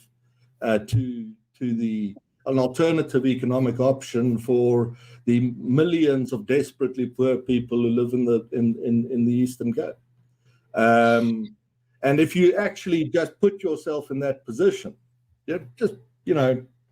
you sit in these meetings, you've got limited resources. How do you actually assign them effectively? And it's very, very difficult. And I think the DA in the Western Cape gets that balance very right. But one of the consequences of it being a balance is that the DA is going to find it very difficult to crack the Eastern Cape immigrant vote into the province. However, it is a vote that is at a level and at a degree of importance that it's not going to challenge the DA's hegemony in that province. And also in the Western Cape, what you do see a vast schism of is hostility between coloured residents and black immigrants. And now hopelessly politically correct press, no one ever say this, but it is present. And you do see, as a consequence, in part of the inflows, a consolidation of coloured support behind the DA in the Western Cape. So that's the Western Cape. Do you know, something seems very strange to me. The idea that people from the Eastern Cape are now, migrating to the Western Cape, but have a distrust of the governing the governing party in that province. It seems counterproductive to move to a place where you're searching for a better life and yet have a mistrust of the people that are governing the area. What motivates that kind of thinking? Is it sheer desperation, or does it still go back to perhaps certain people having the idea that the legacy of apartheid still lives on? Like, what makes people think that way? Most voter behavior in South Africa at its deepest depth is determined by the material circumstances of people and how those rise and fall. And if you are a black immigrant into the Western Cape, you are very much at the bottom of the socio-economic pyramid. And you live quite often literally in a hole in the ground, which is if you've knocked up a shack on one of those sand dunes out of a few wooden planks and tin sheets and a road sign that fell over in the wind, your circumstances are appalling. And in that environment, you've been betrayed by the ANC that you try. We'll talk about ANC betrayal and how voters see that later. You've been betrayed by this party that you had such trust in. You've done this. You've left behind people, family, kids, often to make this trek to the Western Cape. When you get there, you encounter significant hostility from what let's call established Western Cape residents. You're living in this hole in the ground, and there's this populist alternative with a very good ground game. These EFF guys, and that's what explains it. And always in this stuff, to emphasize this again, always in this stuff, try and understand why the voter. What was the rational, logical decision? Might not be as rational and logical as you'd like. What was the rational, logical motivation behind the decision that the voter took? And you will rarely not find something. Might not be a complete answer, but you will find something. Yeah. Frans, I do want to move off the Western Cape. In some ways, they're a huge outlier. I want to look at the rest of the country, and in particular, some of the fascinating results that you found around the violence that we had in KwaZulu-Natal, the riots of 2021. So how many South Africans that you surveyed believe that we may get to a point in this country where we get to violent revolution? Because this is something people often talk about it, and it's a big boogeyman that they trot out whenever they talk about the Zuma factor in KZN, whenever they talk about the propensity communities have for violence. What research have you done there, and what results did that research deliver? We did a lot into violent protest and protest action generally. So you'd say things like, have you ever participated in a protest? And a minority of people say yes, and you say, have you participated in a violent protest? And a minority of people say yes, and you go further along and you get to a point where you say, do you think that it may be justified to use violence and as a form of protest where the government doesn't listen to you? And now a third of South Africans say they think it might be legitimate to use violence about change. That's a lot of people. Doesn't mean they're going to do it. That's a lot. Far greater majority believe you should vote your way to change, which is a point I'll stress for you later on. So I'm actually quite positive about where the country's headed. So third say they believe that violence could be justified at a future point. And then if you say to people, do you believe that where you live, that there could be a violent detonation, as there was in Natal, then you get now to majorities. So majorities of South Africans believe that their communities are vulnerable to that kind of detonation. That's a hell of a thing, Gareth. I mean, it's a hell of a comment on the ANC's governance. Yep, it's very scary. 30 years later, a majority of people think the place might just blow up. Doesn't mean they're right, but not in the short to medium term. I think they're wrong in the short to medium term. hell of an indictment. The idea that the thought exists should be scary enough. Well, exactly. Yeah. It shouldn't even have arisen. You know, At all. everyone should be living kind of comfortable, low-level, middle class, rising aspirations, Western liberal democratic lives, and the thought shouldn't arise at all. And that's absolutely right. You know, we've been so conditioned to, I think, poor governance and things, that the importance of an insight like that are completely missed. I mean, it is, you actually just stop and think, what happened that this view would take hold? Yes. So, Frans, just if you broke that down and you said, well, you know, these people who believe that we may get to a point where violence becomes a part of the equation, is there a split politically between the supporters of the EFF, ANC, DA, Freedom Front, all of those? I mean, where are these people mostly coming from, or is it across the board? It's across the board. Middle classes are particularly anxious of this. Poor communities experience this all the time, of course. Now, behind this, there's actual protest data you can measure. And what that shows is that the number of protest actions in the country, going back a decade or so, is up about 500%. But more important, the proportion that are violent has risen from 10 to about 30%. Now, that is very important, because what we are seeing is the beginning of a protest movement. Now, when this goes 15 years back, now I used to be part of a team, and when we got our hands on that early on, it was part of the information we used to make a 2012 call that we thought the ANC would lose its majority in 2024. Right. And the reason why that little rise in protest caused us to believe that was this reasoning. Initially, after 94, the ANC did record in the first decade a vast improvement in living standards.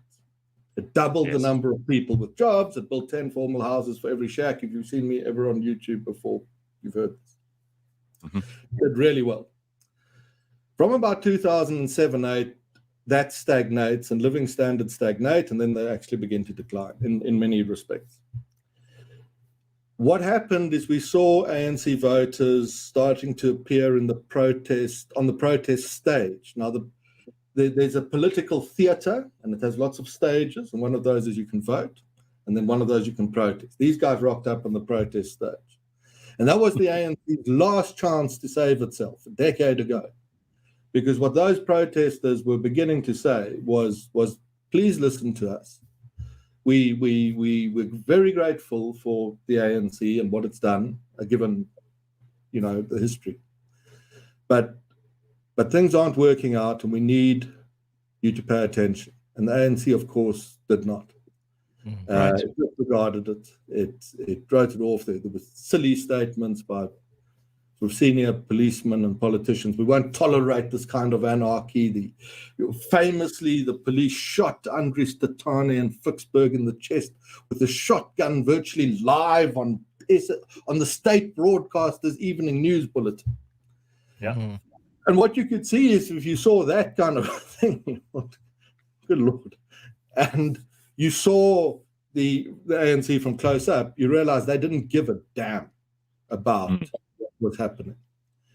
And if you study these things and know them well, you'd know that what's going to happen now is the protests are going to get more, and they're going to get more intense. So we made all those calls, and absolutely spot on, and still part of that team before Natal blew up, and we made the call. It's going to blow up in Natal several times. Made that call. But we didn't think South Africa would descend into a North African conflagration. The reason for that, South Africans are very worried about the future. Hang on to this thought a bit. Political change follows the line of least resistance in any society. People will do the easiest thing to change it.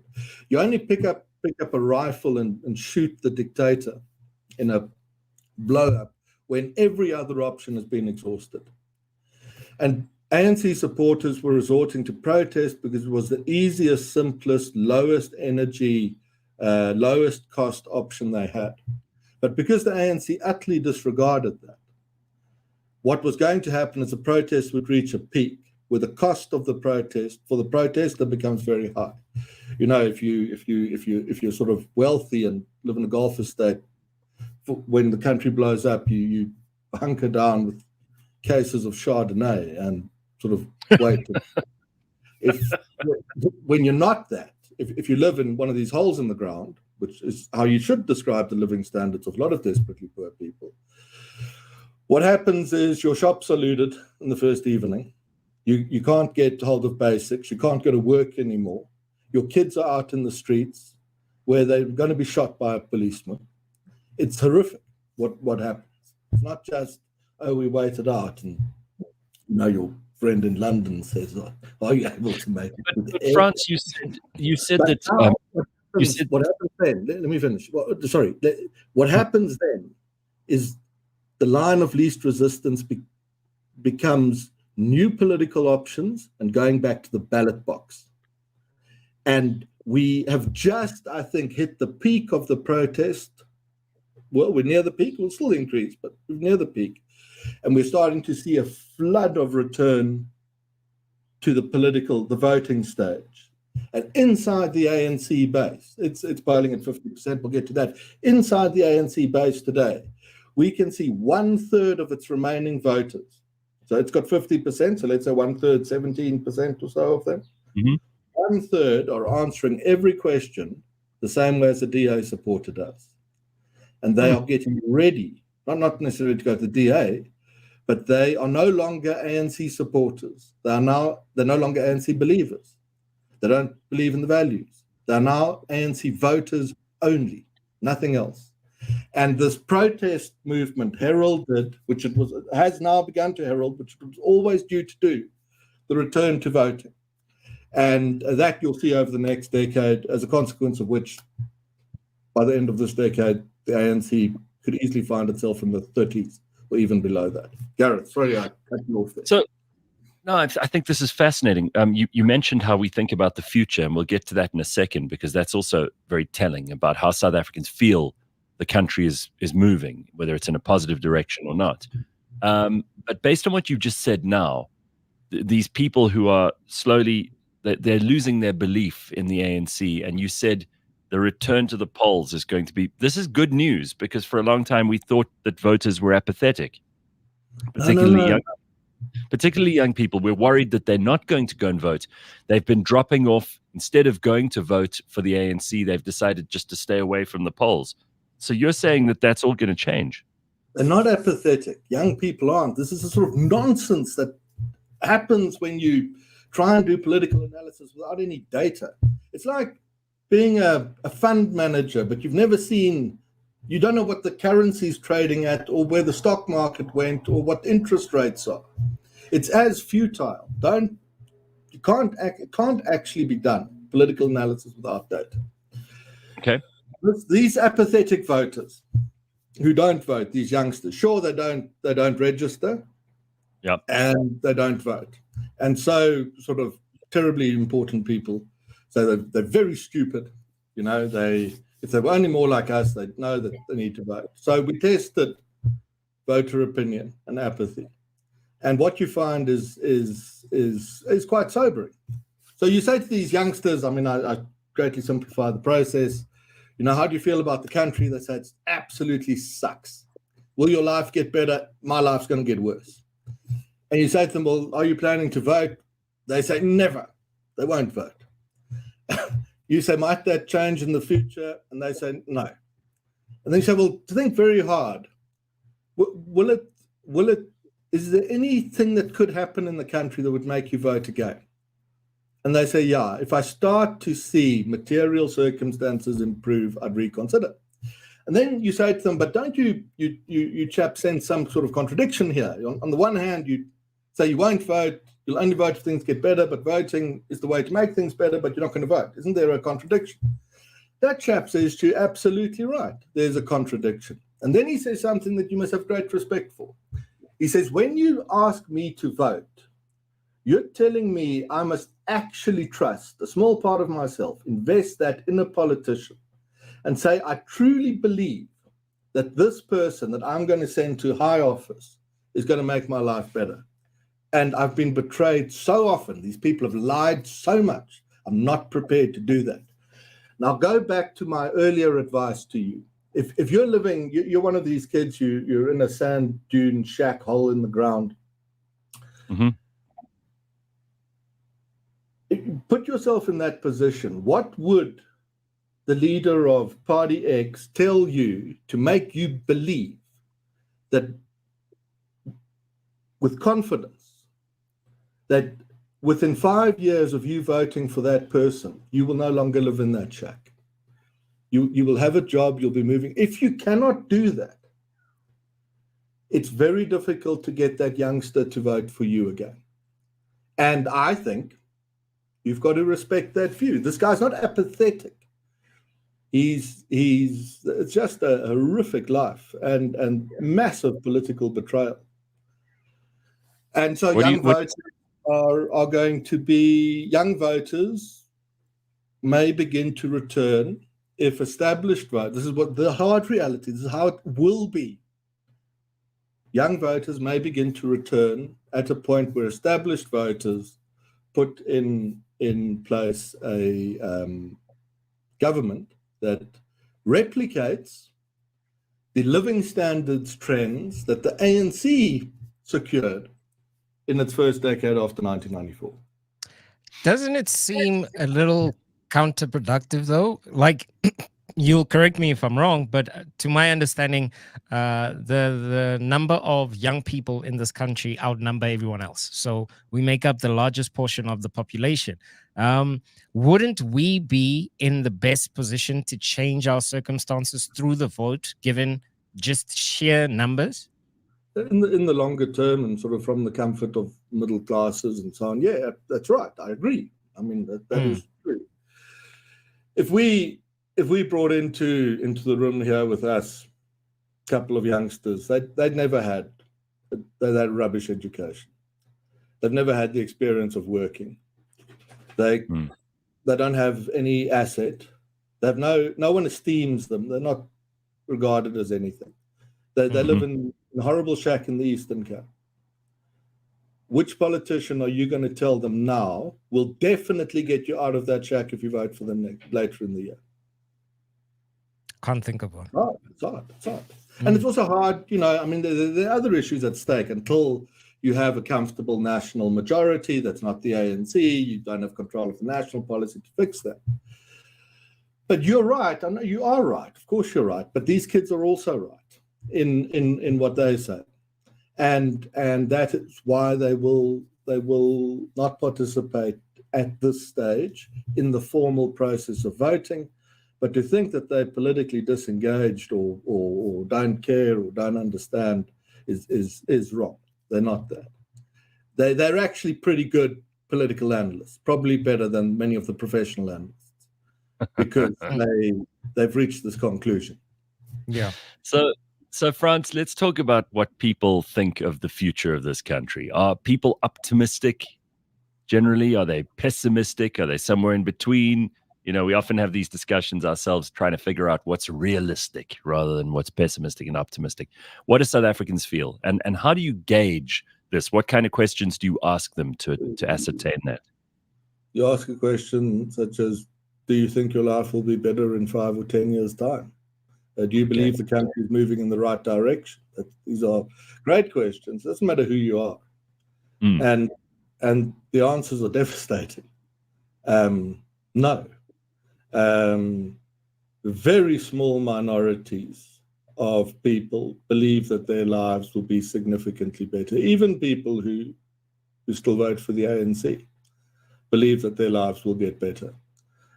So there is a national sense of great depression.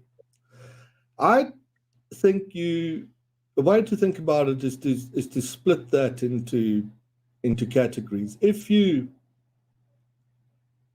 the chap who lives in the hole in the ground, on the 5-year view, you're completely right, because it's not going to get substantively better for you. There's no point in lying to the person and saying it will. Yeah. However, if you sit in the relative comfort of the middle classes, the situation is far more complex, even though the depression is perhaps as advanced. Number one, we are a free society in which the political process is working exactly as it was designed to and working well. There you read this stuff, nonsense again. The political system's failed state democracy didn't work, 94 was a mistake. No, that's completely wrong. We became a democracy in 94 so that if we reached a point where we were badly governed and the government didn't care, people would have the ability to change it. We are very far down that road. The cities have all fallen to the opposition, or they could, depending on how the negotiations went. If only urban people voted, the ANC would get 30% today. Wow. Amongst people who have graduated high school or have a job or own anything, the ANC is way below 50%. It's lost that aspirant and established middle-class market irrevocably, and it will never get it back again, not the way that it behaves. So would you say if you met someone and they have even 20 Rand in their wallet, they're probably not voting ANC? Yeah, it's certainly these days, but perhaps a bit more than 20 Rand. But yes, your sense is correct, and horrible if you're an ANC strategist. You know, so just you put yourself in the position, the very manifestation of the better life for all, which was the ANC's promise, its campaign slogan in 94, fills the ranks of the opposition now. Not because that was necessarily the case, needed to be the case, I've put some ANC people, it's because your behavior is so abhorrent that to any person with middle-class interests, they cannot possibly support you. Wasn't inevitably the case. If you improved life, everyone would vote for the opposition. You improved life, gave people something to lose, behaved terribly, and so they go to the opposition. So number one, we're a free society. That puts us in a minority of comparable emerging markets in terms of the options open to us to change from a corrupt and incompetent government. For many others in our position, the options were violence, fighting, in shooting people in the streets. Yeah. I often when you talk to a client or something and they sort of in a tower in Sandton and say couldn't be worse. I said to them, we're not in Hampton today discussing how to get John Steenhuisen out of prison because he's been locked up by the Gestapo. We are way past that. So we've got an easy avenue to change, and we are way down that road already. The country's changing very fast, and it mustn't change too fast. And maybe we can revisit that sort of. Yeah, maybe that's actually a good place for us to just depart to what a lot of people really ask you and want to know from you. And, people want the short, sharp answer. They want to be able to say at a dinner party, well, the ANC are going to get this much in the election that's coming up, and the EFF are going to get this much, and the DA are going to get this much. And these are the polls that people really care about because, first of all, makes them sound smart, even though they haven't dug deep into any of the detail. Mm-hmm. But second of all, it gives you an idea of a trend. So famously, you've said in the research that the ANC is wounded but not slain. So let's look at what they're tracking on at the moment and what your polls tell us, what your research tells us about what voters are likely to do in the upcoming election and how those numbers break down. At the moment, but we have months to go before the election and these things will change. That's why we'll continue to measure them. Sure. At the moment, in line with the averages of last year, you have the ANC just short of 50%. 46, 47, 48. Okay. The DA has recovered from 2019 and it can hit 25, 26, 27. It's done pretty well. Yeah. The EFF struggles to break well north of 10%. So in some polls it's hit just below 10, can do 12, 13, 14%. Sure. That's where we're at the moment. But in Gauteng, the ANC's in the 30s. And there have been days when the DA has beaten the ANC in a Gauteng poll. Mhm. In KZN, the ANC's in the low 40s, down from 52 or 54 last time. That's surprising. Yeah, well, they're going to lose those two. Well, Mr. Ramaphosa is hated in KZN. I mean, that's what. And Mr. Zuma is a conquering hero. I mean, Zuma's favorability score in KZN. It's actually, I've got some of this stuff on another screen. I might find it for you. Is off the charts popular. Mr. Ramaphosa's score in KZN is very, very small. So they're going to lose Gauteng, and we're going to go to coalition negotiation, and they're going to lose KZN, and we're going to go to coalitions. KZN, sort of DA, EFF, and someone else is an option. I mean, DA, IFP, someone else becomes an option. ANC, IFP becomes an option. But if you're the ANC and you mess with the IFP, they're taking the tail away from you, tell you can't have it, because those IFP guys are super sharp. They're not, they're a high caliber organization and some high caliber thinking there. In Gauteng, usually the collective ANC EFF number is below 50. So you can't make a deal with the EFF to get Gauteng. But if you're below 50 nationally and you try and make a deal with the EFF, but it doesn't work for you in Gauteng, the opposition takes that away from you. And if you're not sure where I'm going with this, I've done it well, because the potential combinations and their implications now. So make a deal with the EFF at a national level.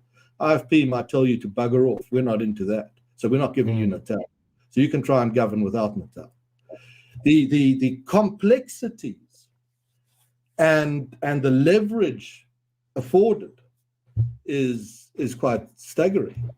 What it all shows is that if the ANC doesn't wake up, it's going to become a regional party centered in Northwest and Mpumalanga and Limpopo, where it will spend its final years engaged in a battle to the death, sometimes literally, with the EFF for domination. And it will become a rural party of backwaters and dusty scrublands, and it will have its last conference in a marquee in Botswana border as the dust swirls around it, and the ANC elders tell the few youngsters who bothered to arrive, you know, once we were great and we ruled South Africa. So, Doctor, it sounds like you're painting this amazing picture in my mind. I can't wait for your words to become a reality. Well, I think where we're at already. Think where we're at already. All right. So the national picture is one thing. The national picture is one thing. I think the ANC at the moment could be in the high 40s, so it could get 2 or 3 rats and mice and just pull itself over 50% and cling on to a national majority.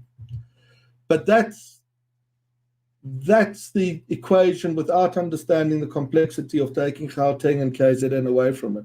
And the Western Cape, it's going to win the Northern Cape, but it's going to be on the threshold. And if you're the ANC without Gauteng and without KZN, look what happened to them in the Western Cape. We spoke about that earlier today, where they lost the province and now they've slipped to below 10%. They're being beaten by the EFF. The ANC the ANC's got this kind of, its power is more apparent than real. It's trading on its past. This great, powerful organization, Africa's greatest liberation movement, Mandela's Rainbow Nation, the sort of leader of nations. When the mask is torn away, as it's been in the Western Cape, and you realize that these guys are pretty pathetic. The support just absolutely tanks. And if the ANC does not get its hooks into a coalition deal in KZN and Gauteng, it will accelerate its demise. And something you say, I paint this picture. I'm simply following the line of evidence. And you will agree with me that very few political analysts anticipate in advance dramatic changes in the conditions of countries or economies. They're always surprised by it. Didn't see it coming. North Africa, global financial crisis, the Africa 94. The reason is that they are not bold enough to take the nascent initial trends in the data and on the balance of probability, say this is, and with a proper appreciation of history, the likely evolution. And the risk in even what I'm saying to you, saying earlier, I think the ANC can go down to the 30s by 2029, is to vastly overstate their strength.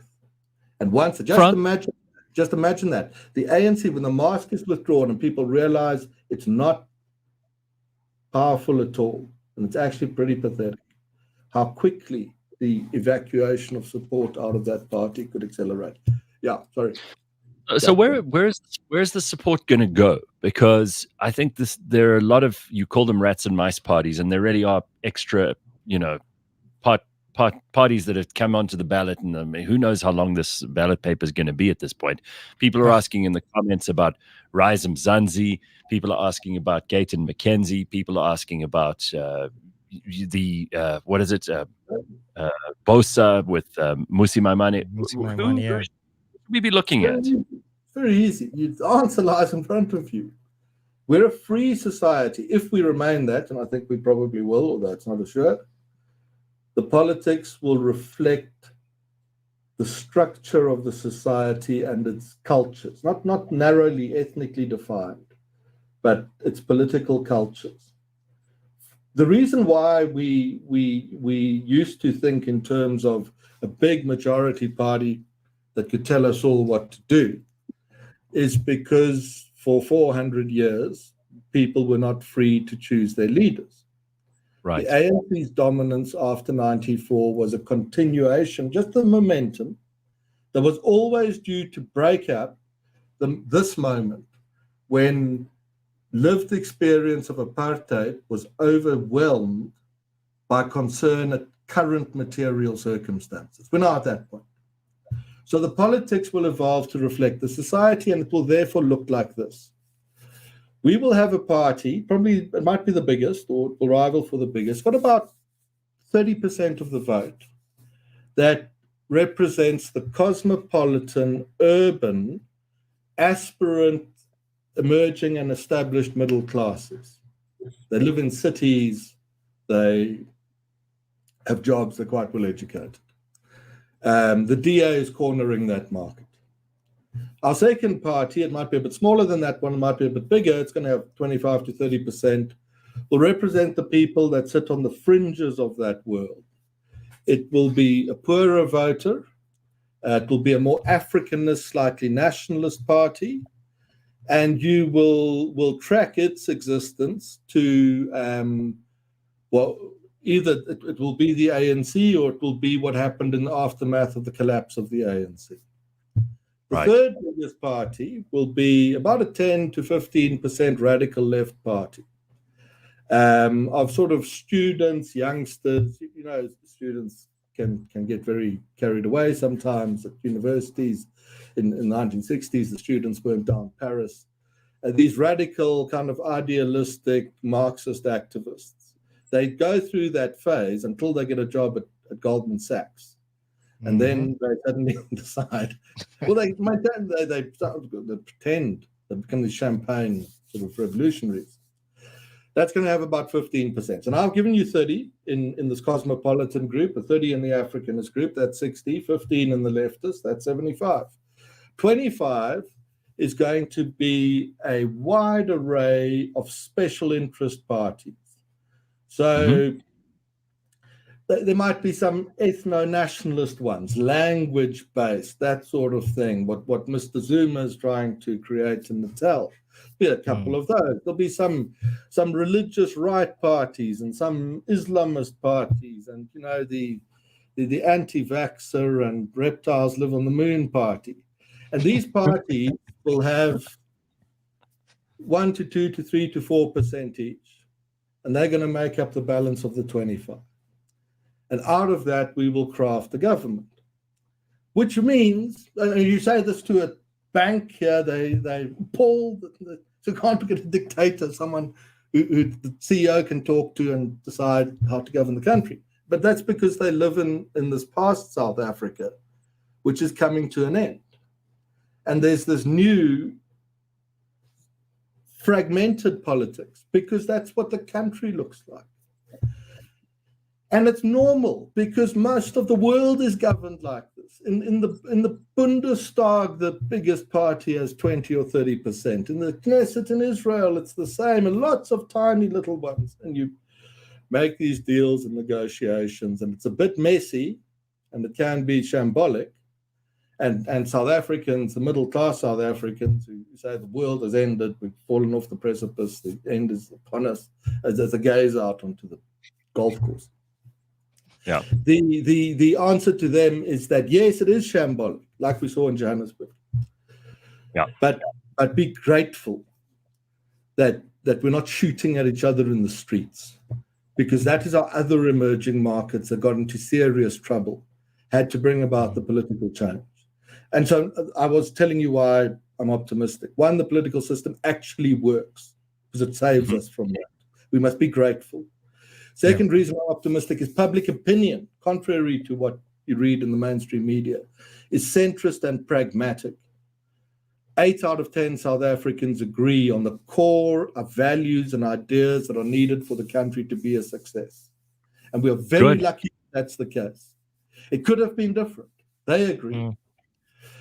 Thirdly, the ANC, as hopeless as it is, and we don't say more, it's not printing money. And that is remarkable, because the playbook, if you're a Marxist-inspired Soviet East German house African liberation movement that came to power after colonial rule and faced losing power, you turned to the printing press. And the reason you did that is you wanted to create inflation. And you wanted to create inflation because you would destroy living standards. And you create mass anger and populism. You could harness that to destroy the political system and become a dictator. The ANC is not printing vast volumes of money. Out of, in its corners, a sensible and pragmatic and sort of decent understanding of the damage that this would do, even though it might offer it a short-term lifeline. Between these factors, and there are others, if you're sitting not in a hole in the ground, your life is terrible. But if you're in the comfortable South African middle classes, we've got these 3 cards to play. Peaceful and democratic change, if we invest in it. Pragmatic populace, and at this stage, not Disneyland economics. If we cling to these 3 resources and invest in them and guard them and make sure they're not taken away by people who would seek to do so, then on the balance, not because you hope or fear, take those ideas away. Then on the balance of probabilities, the odds are that South Africa is going to have a much better 10 to 20 years ahead of it than what it's the 10 years behind it. At the very least, what I'd say, and I'm not saying all eggs in the basket and kumbaya and wonderful place. I'm not that guy. You know that. I'm sure hard. At the very least, what I'm attempting to convey here, you must concede, is that if you're that middle-class person, you're thinking, do I have a future here? Should I stay? Should I go? The decision you've got to make is quite a complex and complicated decision. It's not as easy. Yeah, it's down the tubes, it's finished. It's flee to the Australian outback or the Northern Wilds or Canada. It's not as easy as that. And it actually requires some careful thinking about whether the decision to exit South Africa, which lots of the middle classes think about, whether that is actually in material terms the correct decision to make now, or whether the country, in fact, on the evidence, has been through a very harsh period and potentially has a significant upside ahead of it. Gareth and Jack. That's very good news. Yes, it is. Right.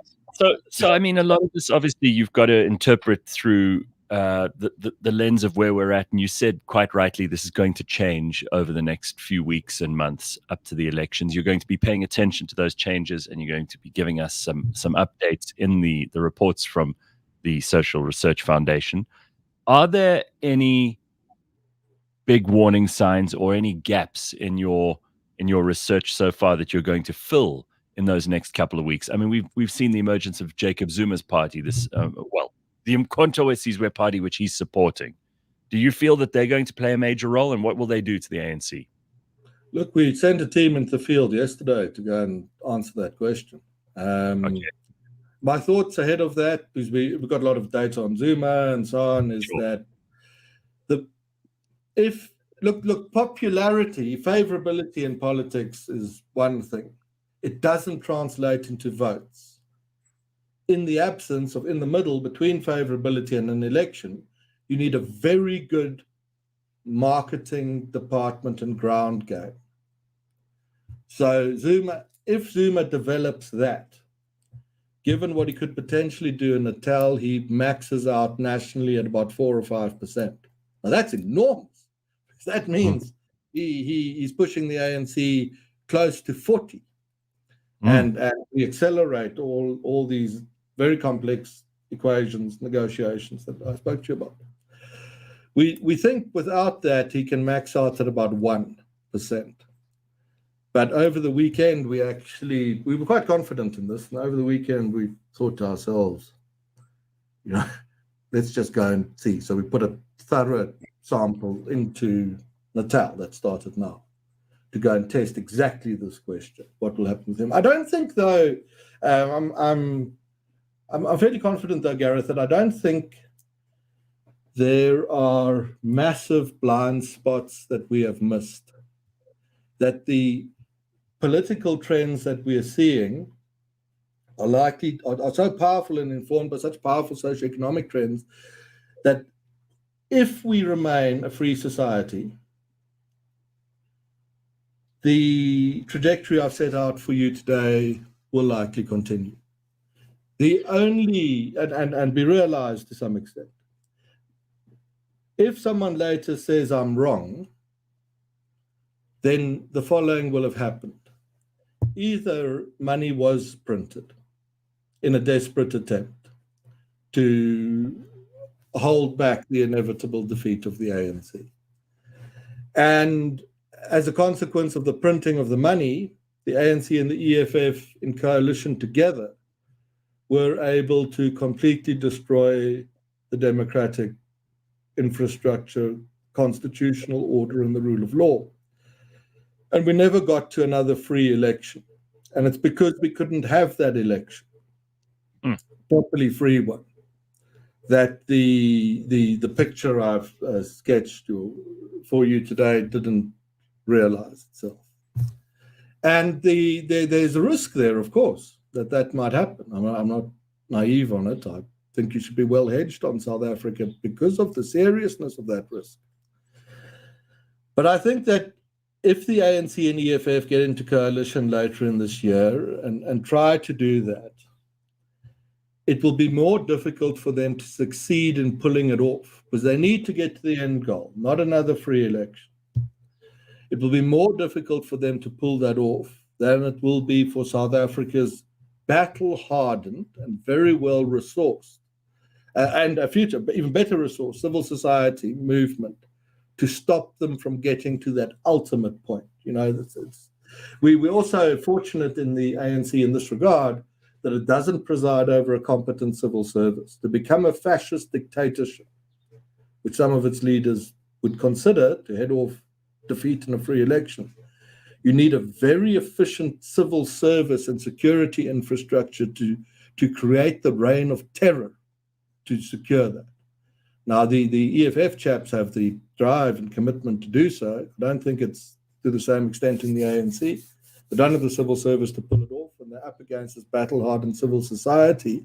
Therefore, again, on the balance of probabilities, even if the two attempt that, it can be seen off, and the consequences, the economic consequences of their attempt, will be the final straw for that 30% of doubting ANC voters to say we actually have to break to the opposition now, and that the EFF ANC run at the Constitution becomes the midwife of birthing a centrist coalition administration. Not for nothing. Don't think any Not of for these nothing. things are assured. Not for nothing. Don't think any of these things are assured. Don't go home and be complacent. Things are all going to be okay. Not necessarily so. I'm just saying the cards we have now mean that if we play them correctly, the upside outcome I've sketched for you becomes very plausible. That's the point I wish to make to you this morning. Yeah, as I was saying, Doc, like the picture you painted a little earlier on, where the ANC is like a small town party and whatnot. That's what I'm leaning towards, and I hope our listeners and viewers are holding on to that message too, because I think we are uniquely positioned to bring about the change that you mentioned earlier on. I think most South Africans have wisened up to exactly how much manipulation and nonsense has been thrown in our direction as a result of the actions of the governing party. So I think the more optimistic view that you had a little earlier on will be the one that comes to fruition, in my humble opinion.